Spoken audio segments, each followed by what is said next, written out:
Hi students, और you कैसे हैं आप लोग। आज हम लोग डिस्कस करेंगे दोहरा निषेचन के बारे में, यानी दोहरा निषेचन, इंग्लिश में से कहते हैं डबल फर्टिलाइजेशन।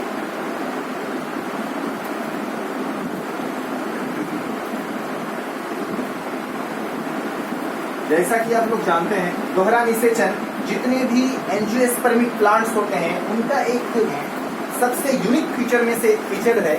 ये सिर्फ और सिर्फ एंजियोस्पर्मिक प्लांट्स में ही होते हैं, दूसरे प्लांट्स में दोहरा निषेचन नहीं होता है। हम यूं कहेंगे कि यूनिक फीचर, किसका यूनिक फीचर है ये? तो जितने भी एंजियोस्पर्मिक प्लांट्स हैं,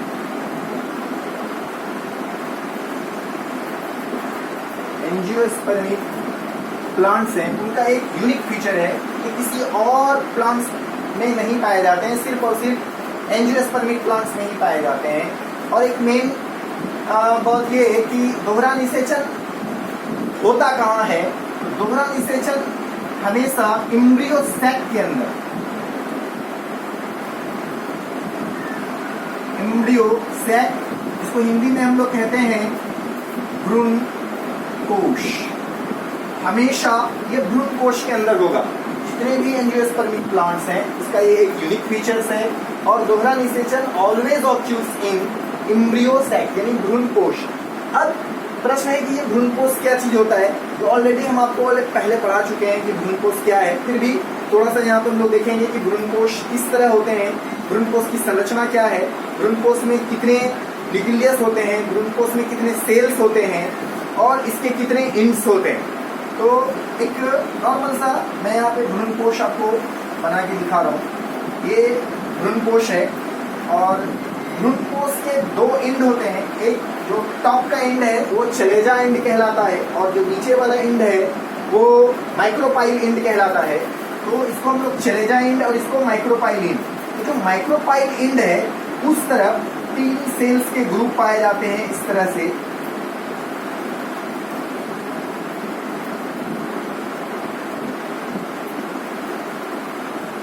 ये वाला जो सेल्स है इसको हम लोग एग सेल्स बोलते हैं। हिंदी में इसको कहेंगे हम लोग अंड कोशिका। इसकी संख्या 1 होती है, ठीक है। और प्लॉइडी लेवल जो होता है इसका वो n होता है, यानी हेप्लॉइड होते हैं।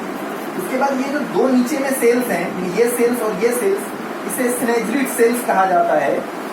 SYNEZRID, synergid cells. ये इसकी भी प्लॉइडी लेवल n होती है और इसकी संख्या 2 होती है। ये दोनों आपस में मिल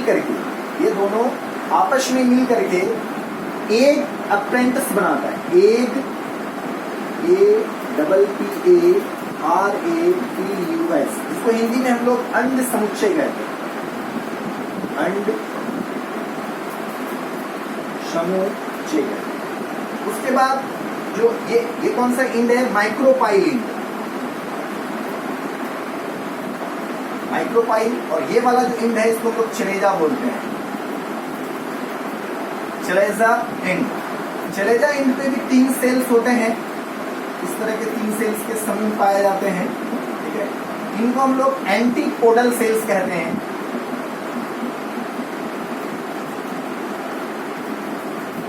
हिंदी में इसे प्रतिमुखी कोशिका कहा जाता है। इसकी भी प्लॉइडी लेवल क्या होती है? n होती है और इसकी संख्या कितनी होती है? 3। उसके बाद जो सेंटर में होता है, ये देखिए सेंटर में क्या होता है? 2 पोलर न्यूक्ली पाए जाता है। यहाँ पे क्या होता है? 2 पोलर न्यूक्ली, यानी 2 केंद्रक, यहाँ पे मतलब ध्रुवीय केंद्रक पाए जाते हैं 2। लेकिन दोहरा निषेचन के ठीक पहले, निषेचन के पहले ये दोनों पोलर न्यूक्ली आपस में फ्यूज कर, ठीक है, एक सेकेंडरी न्यूक्लियस का निर्माण करते हैं।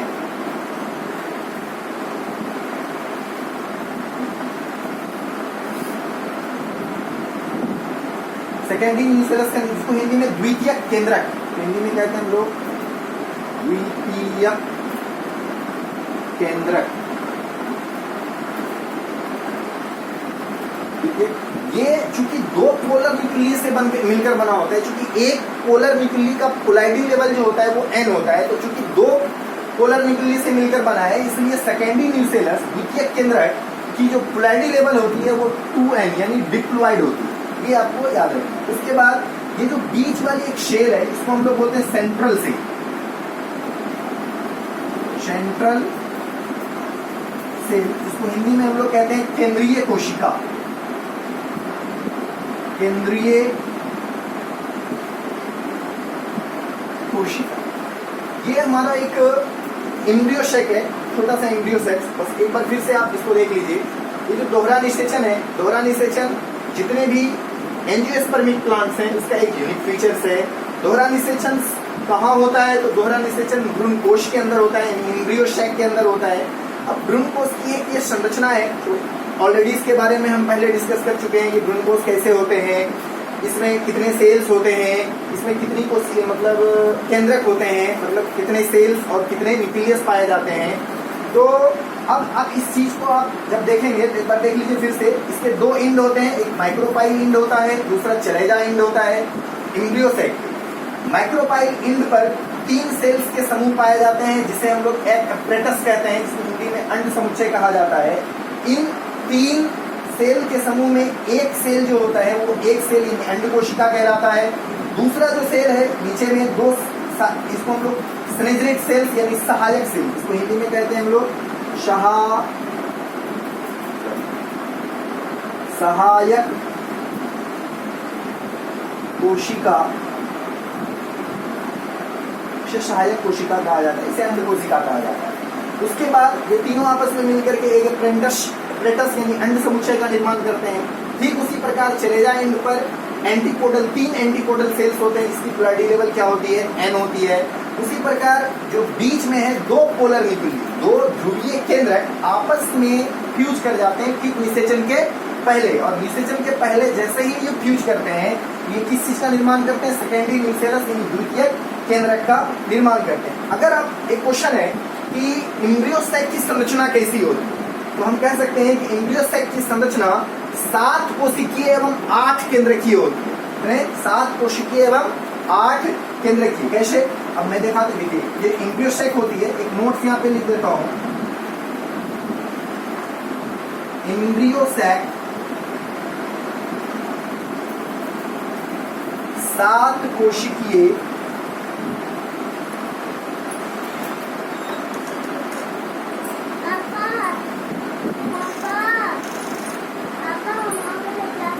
एवं 8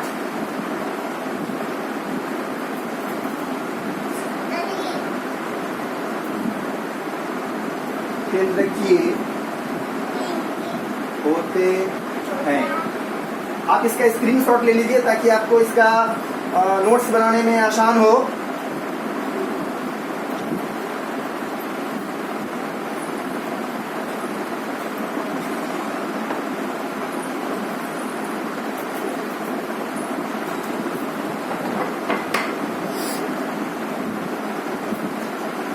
आपने इसका स्क्रीनशॉट ले लिया होगा।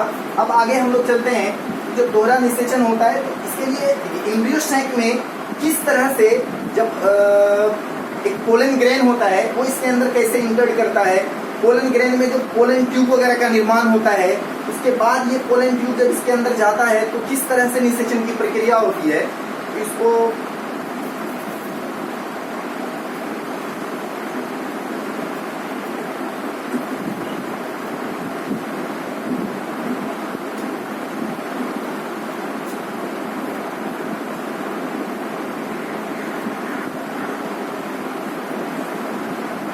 देखिए, मैं आपको एक जर्मिनेटेड पोलन ट्यूब की स्ट्रक्चर दिखाता हूँ। किस तरह जर्मिनेटेड पोलन ट्यूब मतलब pollen grain, sorry germinated pollen grain, जब पोलन ग्रेन जर्मिनेट होता है यानी थ्रू द पोलिनेशन, जब पोलन ग्रेन एक फ्लावर से दूसरे फ्लावर पर पहुंचते हैं किसी भी एजेंट के माध्यम से, तो वो जब स्टिग्मा के ऊपर पहुंचते हैं पोलन ग्रेन, तो वो किस तरह से जर्मिनेट होते हैं और उसमें क्या क्या परिवर्तन होते हैं।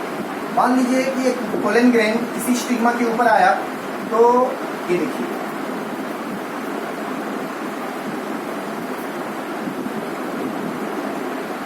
इसके अंदर तो ये जो है two non motile male gamete, ये दो नॉन मोटाइल मेल गैमेट से। नॉन मोटाइल्स का मतलब होता है अगतिशील, मतलब ये खुद से गति नहीं करते हैं। इसमें दो नॉन मोटाइल मेल गैमेट्स होते हैं और इस जगह इसके एंड पर मतलब एक वेजिटेटिव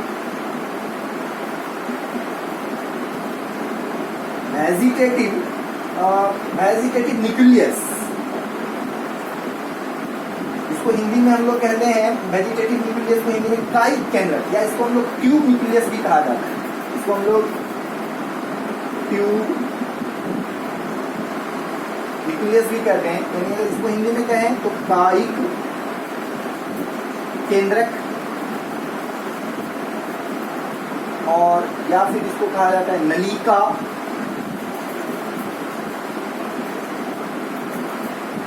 केंद्र। और ये पूरा का पूरा जो है आपका, ये क्या हो गया, ये पोलन ट्यूब हो गया। ये क्या हो गया, पोलन, ये किसी एक पोलन ग्रेन है। पोलन ग्रेन जब जर्मिनेट होता है तो उसमें एक प्रकार का अंकुर निकलता है, जिस पर आप देखे होंगे कि चने के बीज में जब चना को हम फूलने देते हैं, एक दो दिन के बाद उसमें अंकुर निकलने लगता है, मतलब वो जर्मिनेट होने लगता है। तो उसी तरह ये एक प्रकार का अंकुर निकल चुका है, किसमें, पोलन ग्रेन। पोलन ग्रेन में जब अंकुर निकलता है उस अंकुर को ही हम लोग क्या कहते हैं, पोलन ट्यूब के नाम से जानते हैं। तो ये फिगर जो है किस चीज का है, ये फिगर जर्मिनेटेड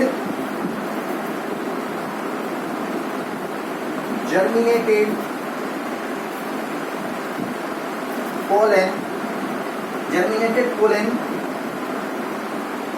ये जर्मिनेटेड पोलन ग्रेन है।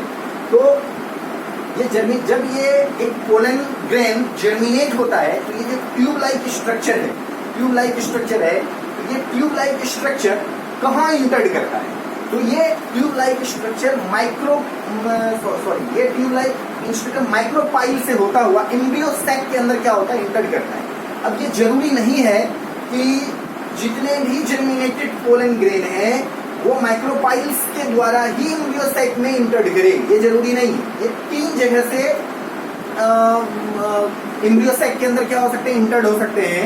लेकिन ज्यादातर केसेस में देखा गया है कि जर्मिनेटेड पोलन ट्यूब जो है वो माइक्रोपाइल इन से ही एम्ब्रियो सैक के अंदर क्या होते हैं, इंटर्ड करते हैं। तो अब प्रश्न ज्यादातर केस में चूंकि ये माइक्रोपाइल इन से इंटर्ड करते हैं, हम लोग आप इसका स्क्रीनशॉट ले लीजिए, फिर आगे हम अब देखिए यहाँ पे ये जर्मिनेटेड पोलन ट्यूब है। अब देखिए ये पोलन ट्यूब है, pollen tube, ovule, pollen tube सबसे पहले ओव्यूल में इंटर्ड करेगा, यानी बीजांड के अंदर। पोलन ट्यूब मतलब क्या हो गया, पोलन ट्यूब का मतलब हो गया पराग नलिका, हिंदी में बोलते हैं हम लोग पराग नलिका, और ओव्यूल को हिंदी में बोला जाता है बीजांड। और बीजांड के अंदर एम्ब्रियो सैक प्रेजेंट है, एम्ब्रियो सैक, इसको हिंदी में हम लोग भ्रूणकोश कहते हैं। अब प्रश्न है कि पोलन ट्यूब ओव्यूल में गया, ओव्यूल से एम्ब्रियो सैक, तो ओव्यूल से एम्ब्रियो सैक में कहां से ये इंटर्ड करेगा, तो ओव्यूल से एम्ब्रियो सैक में थ्रो द माइक्रोपाइल, थ्रो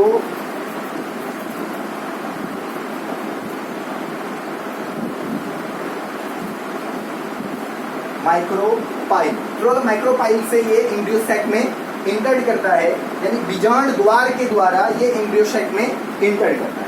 ये तो मेरी मतलब दोहरानी सेशन जो होगा उसके लिए क्या क्या चीज होंगे, पोलन ट्यूब जर्मिनेट होगा और ये एम्ब्रियो सैक में किस तरह से इंटर्ड करेगा, उसके बाद हम लोग इसका आप स्क्रीनशॉट ले लीजिए, फिर आगे हम लोग देखते हैं।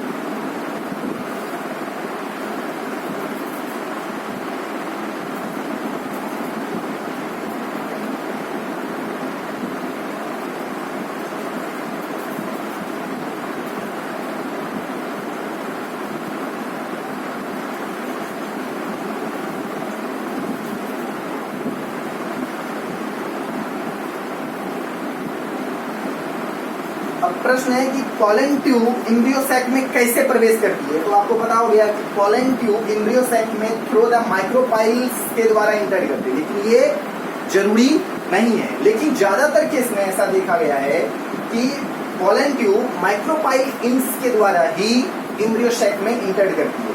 अब माइक्रोपाइल्स इंड के द्वारा वो जो उसके अंदर इंटर करती है, तो वो कैसे इंटर करती है, पोलन ट्यूब को कैसे पता चलता है कि हमें यहीं से इसके अंदर इंटर करना है। उसके लिए भी कुछ घटनाएं होती है एम्ब्रियो सैक के अंदर। देखिए ये एक एम्ब्रियो सैक है।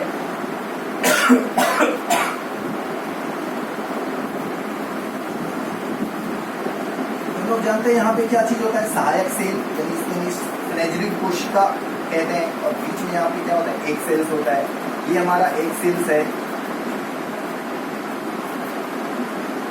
ये दोनों हमारा क्या है, स्नेजरिक सेल्स यानी सहायक कोशिका है। अब ये सहायक कोशिका में यहाँ पे इस तरह कुछ फिंगर लाइक भार होते हैं, इस तरह से फिंगर लाइक स्ट्रक्चर होते हैं। इसको हम लोग फिलीफॉर्म लिख देते हैं, फिलीफॉर्म एपरेटस।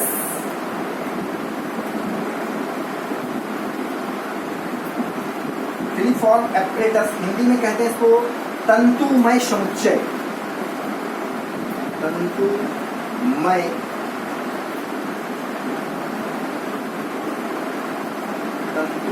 समुच्चय। ये फिलीफॉर्म एपरेटस जो है एक प्रकार के सब्सटेंस को सिक्रिएट करता है, ये रिलीज करता है। उसका नाम है कीमोट्रोपिक, CHEMOTROPIC, कीमोट्रोपिक सब्सटेंस को ये क्या करती है, रिलीज करती है। मतलब ये जो फिलीफॉर्म एपरेटस है कीमोट्रोपिक सब्सटेंस को रिलीज करती है, और ये कीमोट्रोपिक सब्सटेंस जो है एक प्रकार के पोलन ट्यूब को अपने ओर अट्रैक्ट करने का काम करती है, यानी उसको अपने ओर आकर्षित करती है। और पोलन ट्यूब को ये पता चल जाता है कि हमें यहीं से क्या करना है, एम्ब्रियो सैक के अंदर इंटर करना है। तो कीमोट्रोपिक सब्सटेंस ये क्या करती है, रिलीज करती है। और ये कीमोट्रोपिक सब्सटेंस, देखिए ये जो कीमोट्रोपिक सब्सटेंस है, ये कीमो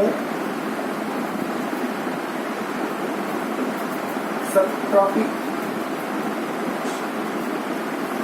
ये कीमोट्रोपिक सब्सटेंस पोलन ट्यूब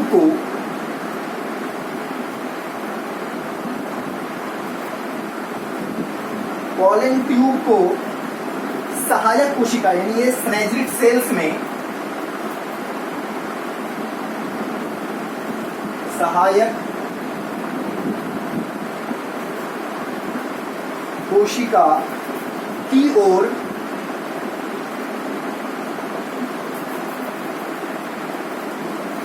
अट्रैक्ट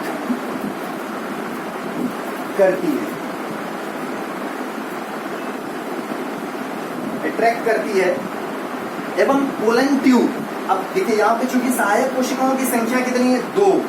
अब प्रश्न है कि ये पोलन ट्यूब किस कोशिका के द्वारा इसके अंदर इंटर करेगा। तो ये जरूरी नहीं है कि वो इस तरफ की कोशिका से या फिर इस तरफ की कोशिका से इंटर करे, वो दोनों में से किसी भी एक कोशिका के द्वारा एम्ब्रियो सैक के अंदर इंटर करेगा। एवं पोलन ट्यूब किसी भी एक सहायक कोशिका से होते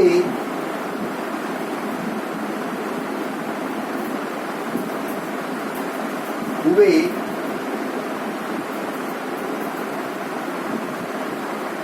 एम्ब्रियो सैक में प्रवेश करती है। ये आपको ध्यान रखना करती है। अब क्या होगा, देखिए अब यहाँ ऊपर में मैं लिख देता हूँ, जगह नहीं है नीचे।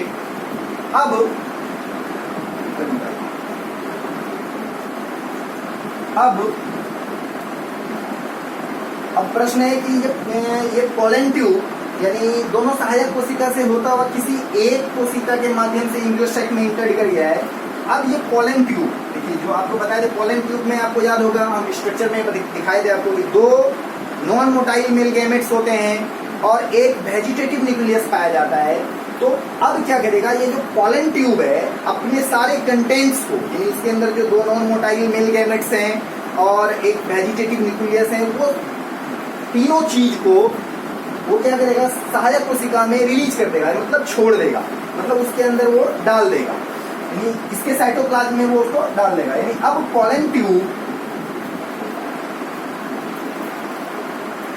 पोलन ट्यूब अपने कंटेंट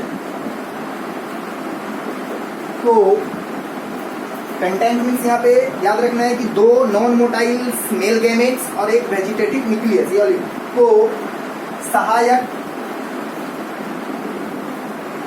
कोशिका में, सहायक कोशिका के साइटोप्लाज्म में,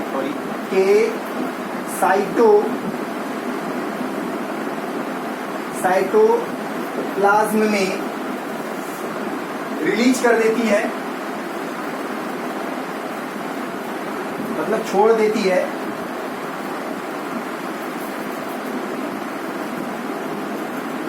जैसे ही यहाँ रिलीज कर देगी, ठीक है, या स्रावित कर देती है, ये उसमें रिलीज करेगी। अब जैसे ही इसके आगे पोलन ट्यूब इसके आगे अब नहीं जाएगा, यहाँ पे दोनों नॉन मोटाइल मेल गैमेट्स को इन्होंने रिलीज कर दिया और एक वेजिटेटिव न्यूक्लियस को भी रिलीज कर दिया। जैसे ही वेजिटेटिव न्यूक्लियस यहाँ पे और मेल गैमेट्स इसके अंदर इंटर्ड होगा, वैसे ही वेजिटेटिव न्यूक्लियस का काम यहाँ पे लगभग खत्म हो जाता है। अब जो है, जो बचा दो नॉन मोटाइल मेल गैमेट्स जो हैं, उनका क्या काम है, देखिए उनका काम, इसका आप स्क्रीनशॉट ले लीजिए, फिर आगे हम लोग उसका डिस्कस करते हैं।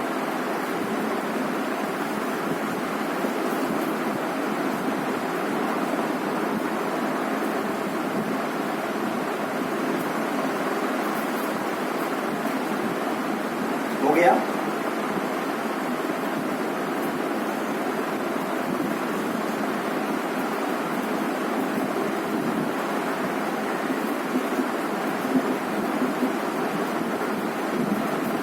अब देखिए, ये जो दो नॉन मोटाइल मेल गैमेट्स सहायक कोशिका में पहुंच चुके हैं थ्रू द पोलन ट्यूब। अब ये दो, चूंकि दो नॉन मोटाइल मेल गैमेट्स हैं, पहला मेल गैमेट्स और दूसरा मेल गैमेट्स, पहला मेल गैमेट किससे फ्यूज करेगा, दूसरा मेल गैमेट किससे फ्यूज करेगा, और पहला मेल गैमेट जिससे फ्यूज करेगा उसके बाद कौन सी संरचना बनेगी, दूसरा मेल गैमेट किससे फ्यूज करेगा और उसके बाद कौन सी संरचना बनेगी। तो देखिए, जो फर्स्ट पहला मेल गैमेट्स है, देखिए फर्स्ट मेल गैमेट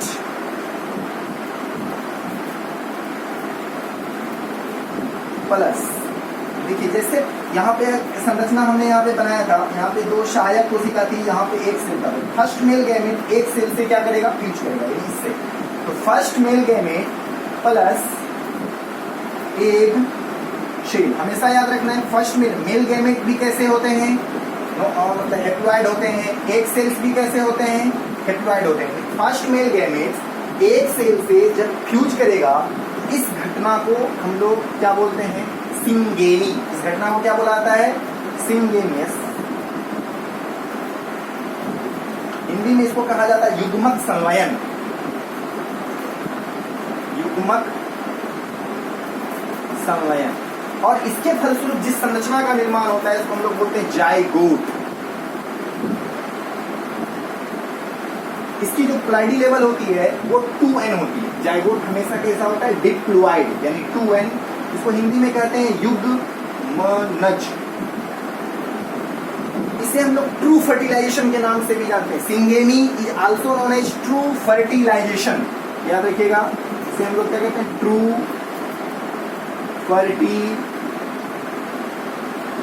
फर्टिलाइजेशन। तो पहला मेल गैमेट्स का काम आपको समझ में आ गया होगा कि फर्स्ट मेल गैमेट्स एक सेल से फ्यूज करके, यानी एक सेल से युग्मित होकर के क्या बनाता है, जाइगोट का निर्माण करता है, जो डिप्लॉइड होते हैं, यानी हेप्लॉइड और हेप्लॉइड मिलकर क्या बनाते हैं, डिप्लॉइड जाइगोट्स का निर्माण करते हैं। तो फर्स्ट मेल गैमेट एक सेल से जब मिलती है, ये फ्यूज करती है, तो इस घटना को हम लोग सिंगेनी यानी युग्मक संलयन कहते हैं। इसको हम लोग ट्रू फर्टिलाइजेशन के नाम से भी जानते हैं। अब देखिए जो बीच में आपको देखिए यहाँ पे दिखाई दे, इस तरह से सेकेंडरी न्यूसेलस प्रेजेंट था एम्ब्रियो सैक के अंदर, जो निषेचन के ठीक पहले दो पोलर न्यूक्लियई आपस में फ्यूज करके जिस संरचना का निर्माण करते हैं, उसको हम लोग क्या बोलते हैं, सेकेंडरी न्यूसेलस यानी द्वितीयक केंद्रक के नाम से जानते हैं। अब देखिए यहाँ पे जो दूसरा सेकेंड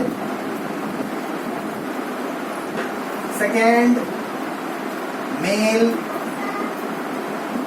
गैमेट प्लस सेकेंडरी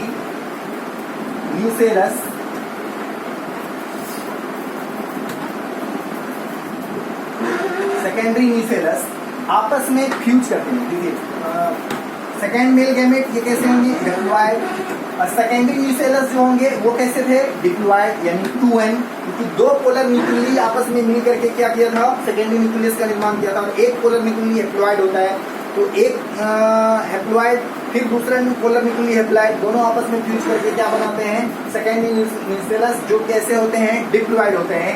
इस घटना को ये देखिए, जो सेकेंडरी मेल गैमेट्स है plus second male gametes plus secondary nucellus आपस में जब फ्यूज करते हैं, तो इसको हम लोग ट्रिपल फ्यूजन क्या कहते हैं, इसको ट्रिपल, TRIPL, ट्रिपल, हिंदी में इसको हम लोग त्रिसंलयन या त्रिक संलयन के नाम से भी जानते हैं, त्रिसंलयन कहते हैं। इसके फलस्वरूप जिस चीज का निर्माण होता है, इसको हम लोग पेन बोलते हैं। ये पेन क्या चीज होता है, PEN, ये लिखने वाला पेन नहीं है, प्राइमरी एंडोस्पर्म न्यूसेलस, तो इंग्लिश में कहते हैं हम लोग PRIMARY, प्राइमरी एंडोस्पर्म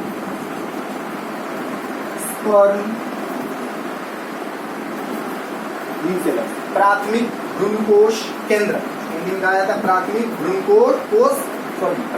भ्रूणकोश केंद्र, एंडोस्पर्म, एम्ब्रियो सैक नहीं, endosperm, primary endosperm nucellus, Hindi भी लिख देते हैं इसका, इसको हम लोग बोलते हैं प्राथमिक भ्रूणकोश केंद्रक। थोड़ा जगह कंजेस्टेड है, सॉरी। तो अब देखिए फिर से इसको समझ लीजिए कि जो सिनेजरिक सेल्स में पॉलन ट्यूब्स के द्वारा जो दो मेल गैमेट्स को रिलीज किया गया था, उनमें से जो फर्स्ट मेल गैमेट्स है वो एक सेल से फ्यूज करके जाइगोट का निर्माण करता है, और इस घटना को हम लोग सिंगेनी कहते हैं, यानी फर्स्ट मेल गैमेट प्लस एक सेल क्या कहलाता है, जब आपस में फ्यूज करता है तो उस घटना को हम लोग सिंगेनी, और इसके फलस्वरूप जाइगोट्स का निर्माण होता है जो डिप्लॉइड होते हैं।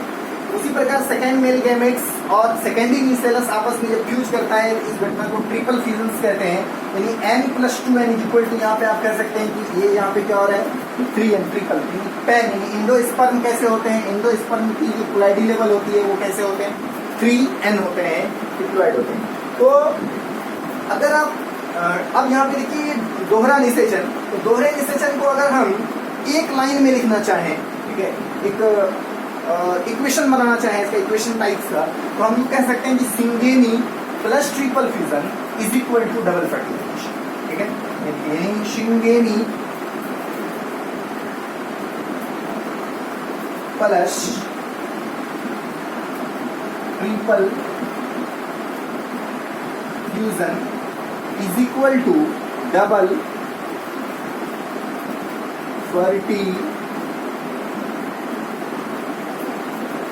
फर्टिलाइजेशन, यानी दोहरा निषेचन। इसका आप स्क्रीनशॉट ले लीजिए, फिर आगे हम लोग गया।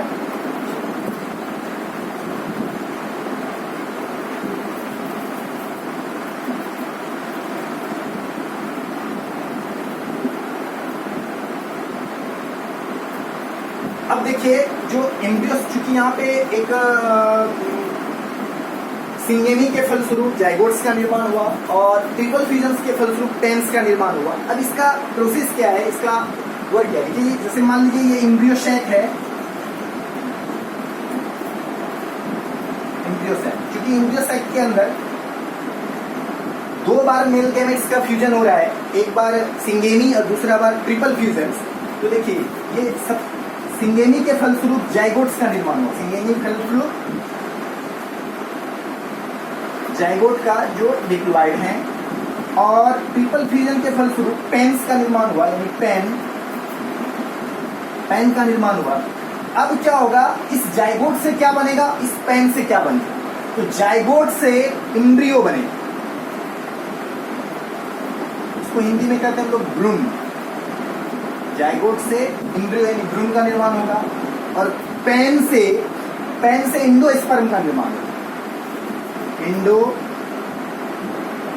जिसको हिंदी में हम लोग बोलते हैं भ्रूण कोश।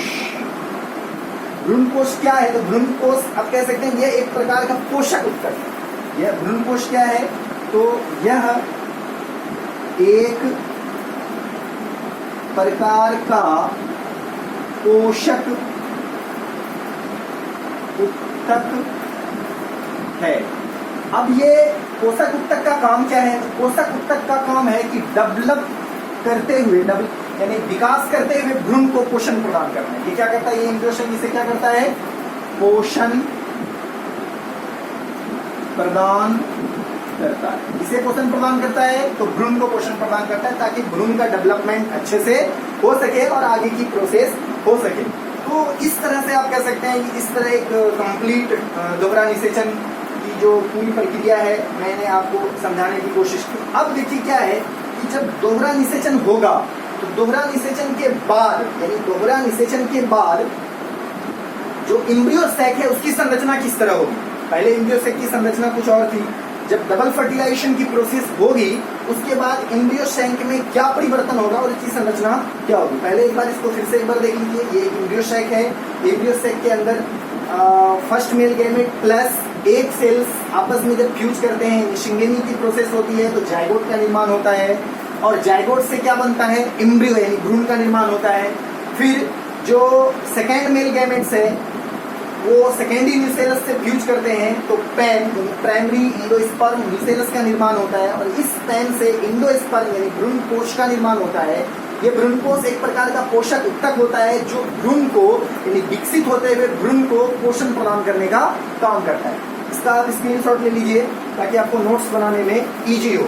उसके बाद आप आगे हम लोग देखते हैं कि दोहरा निषेचन के बाद after double fertilisation embryo sac की जो संरचना है वो किस तरह से होगी।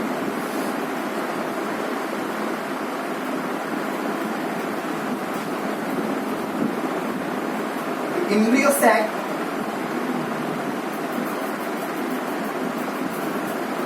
आफ्टर डबल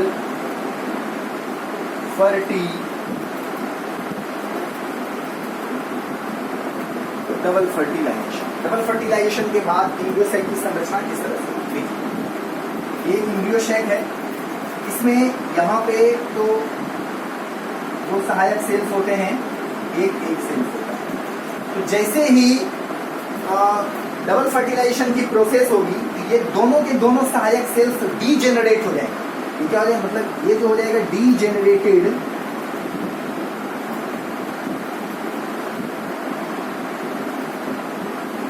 डीजेनरेटेड स्नेजरीड हो जाएगा। ये स्नेजरीड्स हो गया।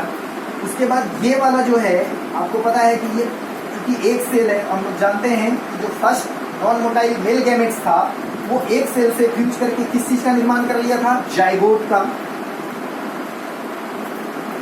जो 2n हुआ करते हैं। उसके बाद ये जो बीच में जो सेकेंडरी न्यूसेलस था, सेकेंडरी न्यूसेलस और second male gamete non motile male gamete जो है वो आपस में फ्यूज करके किस चीज का निर्माण कर लिया, पेन का, प्राइमरी इंडोस्पर्म न्यूक्लियस का निर्माण कर लिया। और ये जो सेंट्रल सेल्स हैं, सेंट्रल सेल्स ये कोशिका है, ये पीईसी में बदल जाता है। पीईसी का मतलब हो गया primary endosperm cell, primary endo SPERM sperm cell, इसको हम लोग प्राइमरी। इस तरह की संरचना होगी एम्ब्रियो सैक का आफ्टर यानी डबल फर्टिलाइजेशन, दोहरा निषेचन के बाद इस तरह की संरचना आपको देखने को मिलेगा। इसका आप स्क्रीनशॉट लेना चाहें तो ले लीजिए। उसके बाद आगे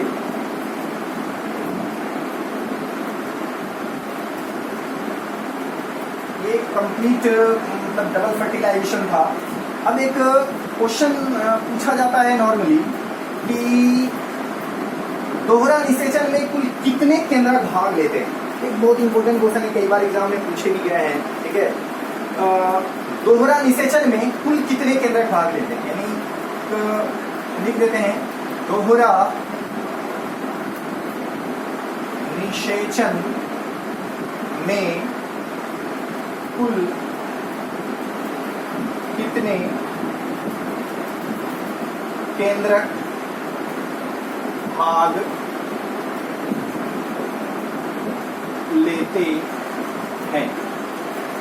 दोहरा निषेचन में कुल कितने केंद्रक भाग लेते हैं, सोचिए आप लोग कितने केंद्रक भाग लेते हैं। सोच लिया, देखिए आंसर होगा इसका 5। कैसे, आप देखिए चूंकि दोहरा निषेचन first male non motile male gametes जब एक सेल से फ्यूज किया था तो सिंगेमी की प्रोसेस हुई थी और जाइगोट्स का निर्माण हुआ था। तो 2 इन सिंगेमी यानी देखो यानी मेल गैमेट में एक केंद्रक है, उसके बाद एक सेल में भी एक गैमेट है, तो 2 गैमेट हो गया वहां पे। तो आप कह सकते हैं कि 2 इन 2 न्यूक्लियस इन सिंगेमी